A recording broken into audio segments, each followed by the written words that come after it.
So I had to look at it from a different perspective going this time around with the second child.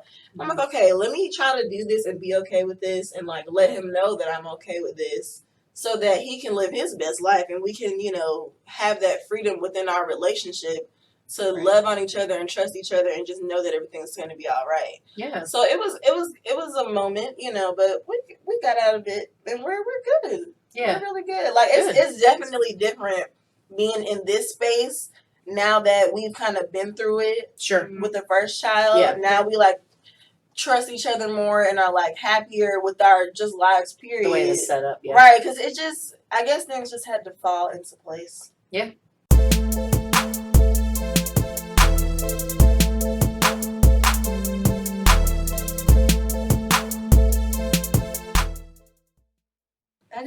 That is an interesting perspective, because that's something that I wonder about, like, because I've seen it the opposite with people that I know, just people in life in general, where like a second child enters in and it just goes downhill because that adds so much more stress.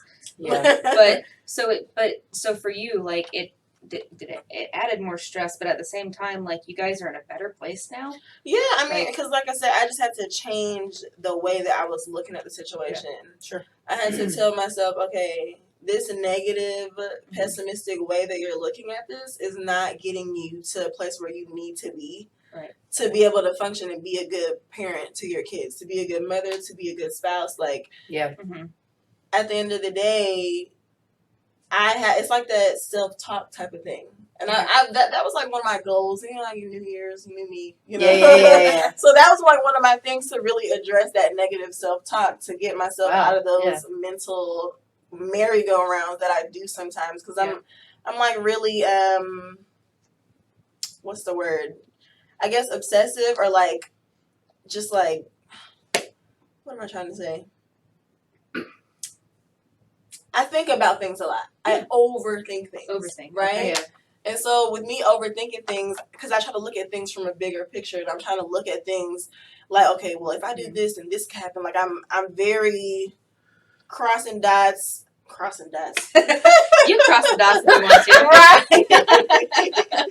Dotting my I's and crossing my T's. Like, I'm trying to think of things from every direction. Sure. And so in doing that, I had to sit back and say, okay, if I think about it this way, this is going to get me the result that I want. And just being like happier, being my normal self. Because normally I'm not, a very pessimistic person. And when I felt myself going down, I'm like, what are you What's doing? happening? Get it together. Yeah. I had to have that conversation with myself, because it was just like, that's not benefiting your kids, Right. You can't be upset that their dad is out there trying to hold his family down, Right. That's true. It may not be in the way that I would want him to. And so that's something else I've had to come to terms with too, like recognizing I'm in a relationship with another person. Like, this is not me being in a relationship with me. I have to be considerate of what he wants and how he feels and what his goals and aspirations are. So as long as I'm getting that in return, we're good.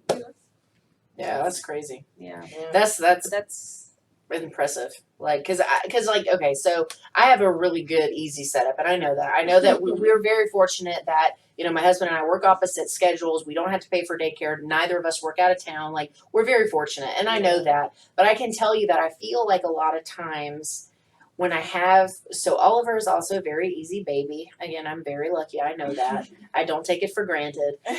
But, I feel like the bad nights with Oliver are always when Rick is working. And so while it's not comparable by any means to what you have to handle, because one, you have two, and you're talking about just a very different dynamic, but like, I can only imagine how hard it is for you, somebody who goes through it probably way more often than I do. But I struggle in those moments because I'm like, everything is terrible. Like, I have one bad night with my kid, and I'm like, I hate everything. Like, it's just this, something's wrong, and this is horrible, and I can't do this, and it's like this overwhelming wave crashes over me of like self-doubt and all this negative stuff. And I was actually just telling another mom yesterday, I was like, I actually I really struggle in those moments. And then And then I had one the other day recently, actually, where it was a bad day. I'm pretty sure it was teeth related because he wasn't sick or anything. Right. But, you know, as they get older, they handle getting teeth very differently. And so he is not as easygoing when he has teeth coming in. And this was horrible.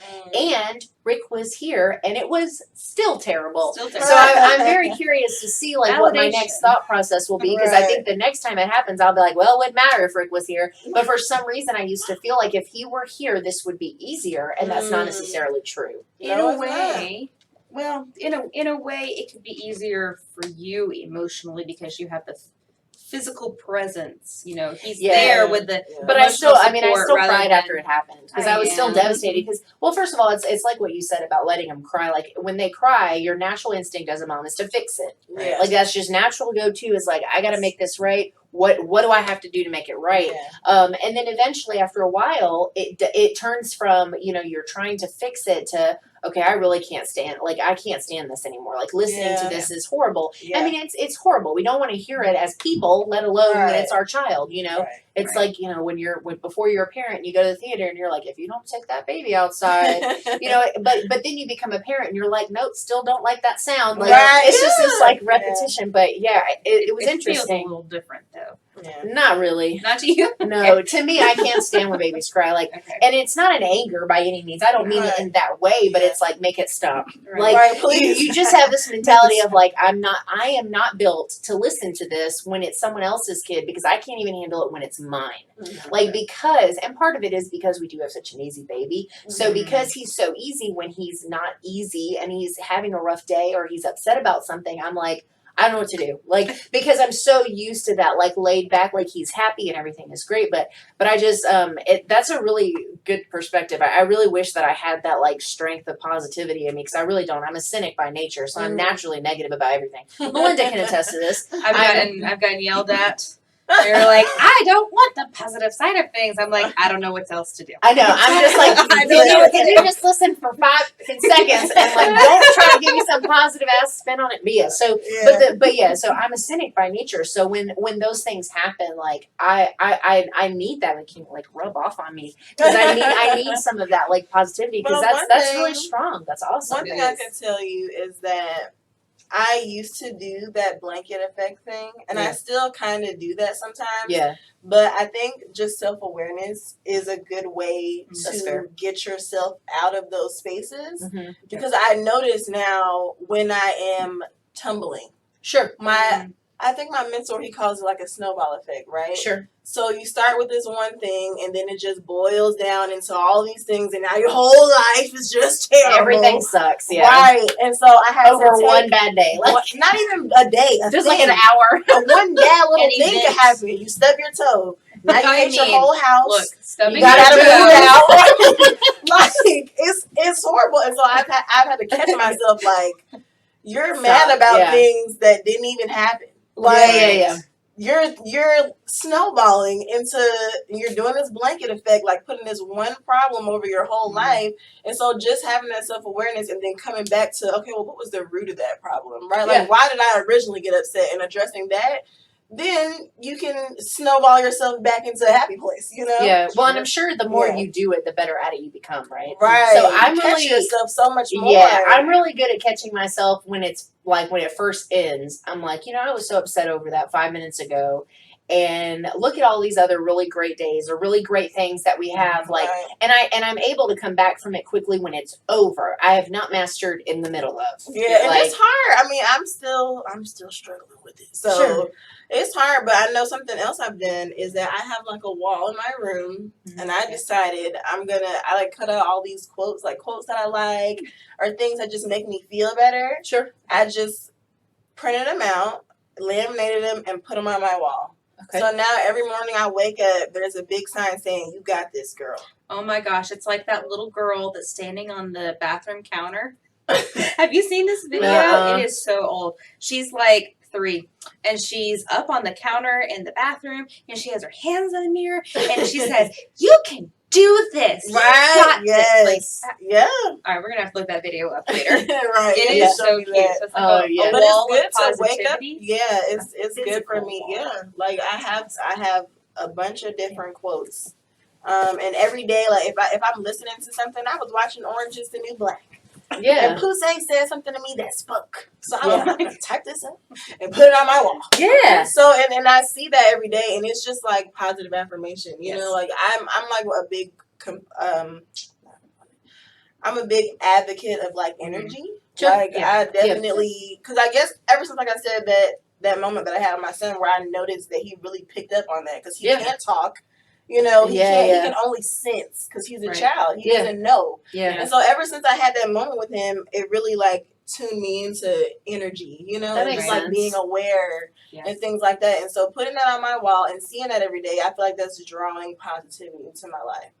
And so seeing that and just reminding myself, it's a bunch of different quotes. One of my favorite ones right now is about persistence. And it says, a river cuts through rock, not because of its strength, but because of its persistence. Mm-hmm. And so that reminds me to just keep trying every day. Because there are things I want to do, and when it comes to like my weight, my relationship, my parenting, that are not going to just happen overnight. And so it reminds me every day I wake up to just keep trying and keep pushing, and eventually it'll happen. So that's one thing that I do. That kind of answers our last questions for the segment already, actually. What's that? Well, we have 2 questions to ask. If we're okay asking those questions now. I think we're good. Yeah. Okay. Short of, I mean, if there was anything else you wanted to share or talk about. Okay. So we have 2 questions for you. Yeah. Our first question is like, thinking back to right after you had your babies. It could be the first one, the second one, both. You can have multiple instances.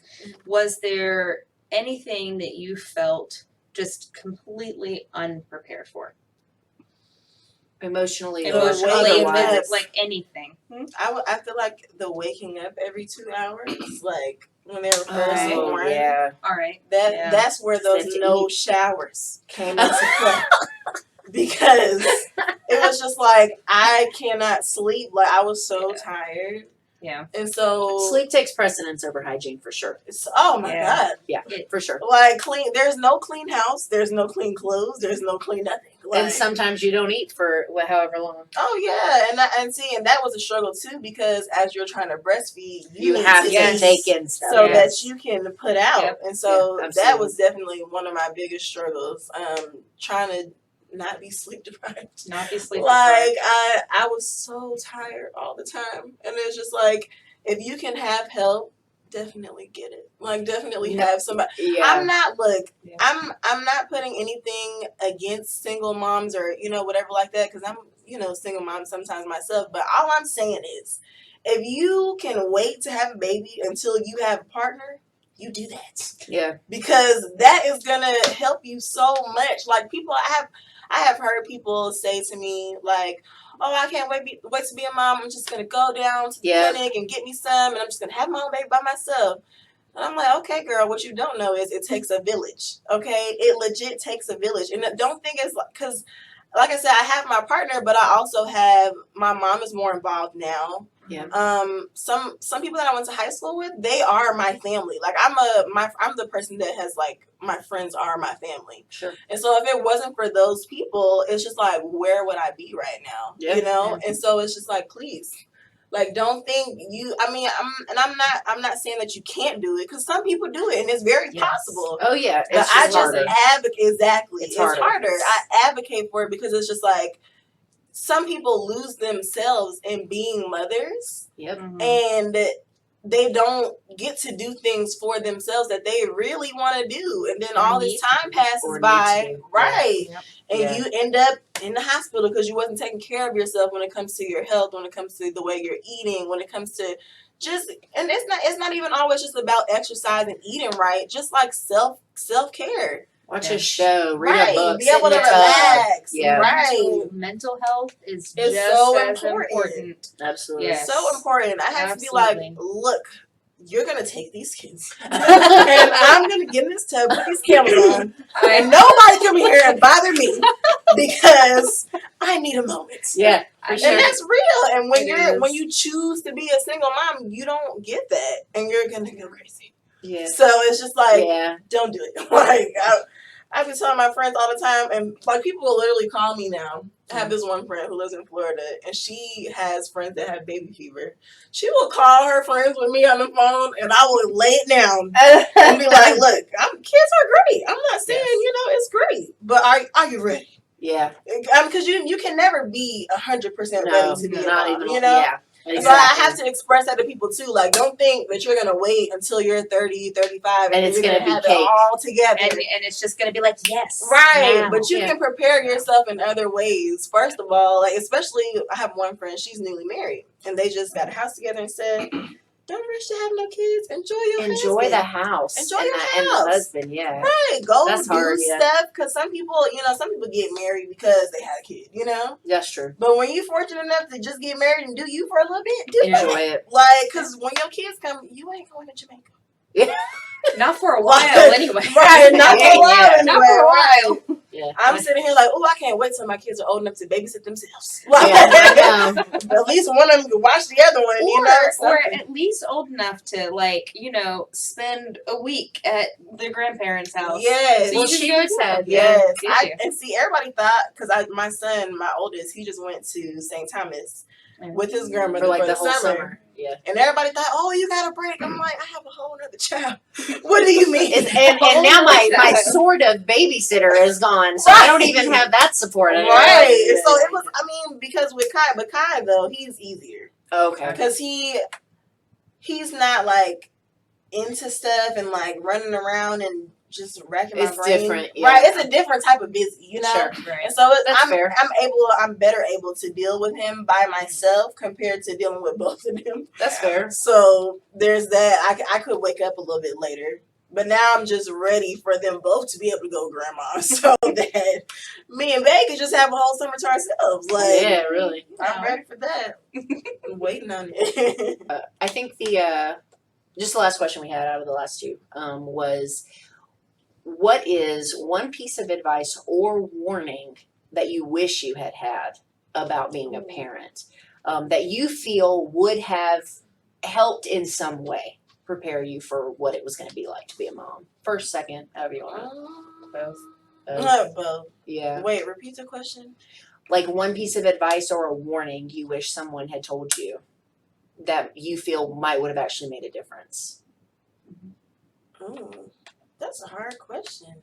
Because there's so much. Right, like that's a hard question. So, for example, I wish that somebody would have told me that it's okay that you're not having a hard time, because it was different. Like, I had a C-section, but it was an easy recovery. And everybody's like, oh, you had a C-section, you're going to be down. I wasn't.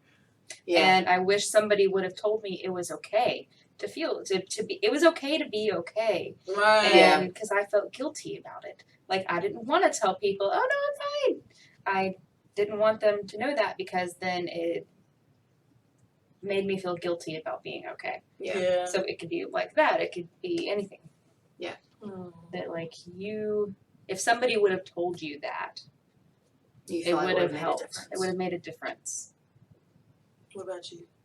So, mine was, is kind of goes back to what I was telling you a little bit before we came down here to record, was that, no one told me that, you go through a mindset of not knowing who you are after you have a baby. And no, not everybody obviously has that, right. but I have had conversations with numerous moms that did feel the same way, that didn't know where they fit in the world.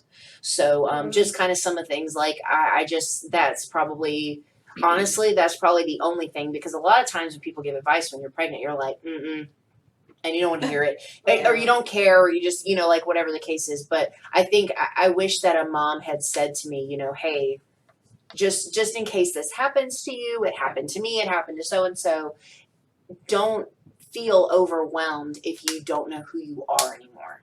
That you will find you again. You will be you again. You will find a way to balance being Angel, being Mrs. Krause, being a mom, being a friend, being a coworker. Like, you will find a way to be all of these things, and they will all come together. That it just takes some time. So because that was one of my biggest struggles was identity. And Rick can attest to this because I maxed out one of my credit cards. One of the ways that I coped with it was I bought a bunch of clothes that I thought would make me feel sexy, make me feel like a woman again, make me feel, whatever, things that I never even wore because they were too small and I was uncomfortable in them. But the point is like, so that's my like one thing. I wish someone had warned me that being a mom, while there's all these like great things that you feel, there's so many negative things that you can feel too, and that it's okay to feel that way, that it does balance out. It does kind of, you come back to this place of like, okay, I understand. Well, I'm thinking, now that I'm actually sitting here thinking about it, Yeah. I don't think that there's anything I wish somebody would have told me. I think it's more so, I guess, just piggybacking too off of what you're saying about being able to find yourself. Yeah. It's just like assuring that you have time for yourself. Like, because it was hard for me to do that in the beginning. Yeah. To like find time for me to be able to do things. Yeah. But I guess I'm going to go with the advice factor then. A piece of advice to give is to just do that. Like, find moments in your day, no matter how small, where you can have some time to yourself. And think about, I guess, different and more creative ways in which you can cater to yourself that's not going to take away from your wallet. Yeah. And take away from the time that you're spending with your kids, right? Yeah. So, like I said, I'm trying to exercise more, right? Mm-hmm. So sometimes when I'm in the mood, because sometimes I'm not, I will allow my kids to kind of exercise with me, right? So that's me time, but I'm still not spending extra money because I'm not paying a gym membership or anything like that. I'm not taking time away from my kids because I use them as dumbbells to get my arm exercise on. So there's that. But then, like I said earlier, just locking yourself in the bathroom and eating your snack by yourself. Instead of having your 3-year-old try to share it with you. So many moms do that. Oh yeah, I've done it. Like, because every time he'll hear the rapper, I want some. Look, I do that with the cats. Okay, the cats, they hear you open something and they like, right. But now my daughter is like, crawls everywhere. Right, and she'll find the stuff now. Yes, see? Like when she stands up, she reaches things, and I'm like, I put that up there so you can get it. And so now when the bag of chips opens, the cats are like, and she says, "Ooh." Right, now she knows too. She's like, oh, the cats are reacting. Let's see what's going on. Yeah. But between doing that, I would do, when I had time for it, the bath with the candles. That's not expensive to do. No. I journal. I was doing that heavy. Hey, girl. We were doing so good. She hadn't been up here this whole time. You can join us. She heard bath with candles. Right. You are not a mom. I don't know. She had Riley that one time. I journal, and I was doing that really heavy when I first had Kai, because I just felt like I needed to channel some things and like just express myself and say how I felt, and sometimes I like force myself to do it just so that I can get those thoughts out and just deal with them. Those emotions that you might feel. Yeah. Some days I do feeling like I'm a bad mom. Like I can spend no time with my kids today. I'm so worried about doing XYZ for tomorrow that I didn't do XYZ for today. Yeah. And so there are those moments where I have to tell myself, well, you're not a bad mom. That's that blanket thing I was talking about. I have to journal about those things. That's helped me through a lot of emotional things that I have going on. I've been trying to read a book, but audiobooks. The way my life, the way my life is set up, that hasn't been working. Right, but I know people that swear by it. Yeah. So if you have the time and the energy and the effort to read an actual paperback book, that's always good. There are a lot of different titles out there. I was reading one thing about I think it was called like Raising Sons or something like that, since I have 2 boys. And she had like, the book had like a lot of helpful information in it. I'm a highlighter, take notes in it type of person. So just like preparing yourself further down the line, reading content like that. And then, like I said, just taking a moment every morning in the car. The kids, they be, or even when I come home, like the kids be wanting to listen to the radio and stuff. I'm like, this is my only quiet space. This is my only time where I can just, and it can be completely quiet. Sure. But I'd be like, look, shh, y'all hear that?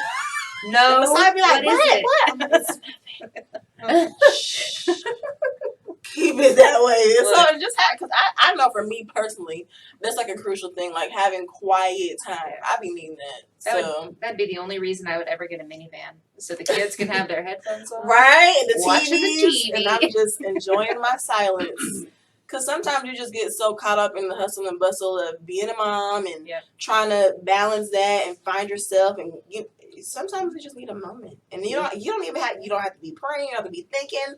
Silence those thoughts and just like enjoy that quiet space. That is helpful for me. So that's some advice I would give. You know, another really good way to have some me time is to watch really good YouTube channels. Yes, absolutely. That counts. So if you enjoyed this video, then definitely hit the like button below.